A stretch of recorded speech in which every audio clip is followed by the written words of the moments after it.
Torej, mladina mi projicira svoje mrzle zadnjice. Fantje in dekleta, če vas zebe uriti. Vem, da so stoli v učilnicah hladni in da nimajo nobenih podlog ali karkoli. Nosite s sabo, pa zunaj je tudi mraz, se ve, pa zunaj tudi posedate in vas zebe.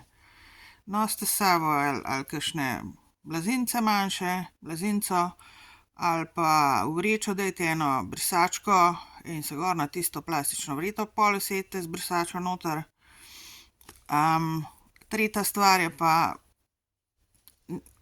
nehajte nositi črne zadeve, zato ker črna barva je najbolj hladna barva in seveda to se tudi na telo prenese, če jo nosite.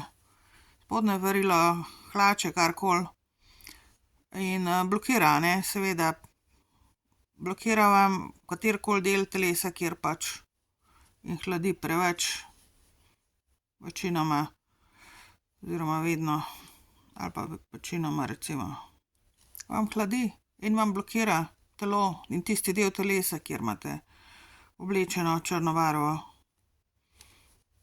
Tako da tudi blazince naj ne bojo. Blazina, če jo boste, ali pa brisača naj ne bo črne barve, vreča naj ne bo črne barve, Tople barve so oranžna, rdeča, zelena, modra, temna modra, indigo modra recimo, čeprav je tudi lahko hladna. Odvisno, kar vam paše pač, Če bo pa država financirala podritnike, to pa vprašanje, zato ker jim ni v interesu, da ste zdravi, Tako da morate sami za to poskrbeti.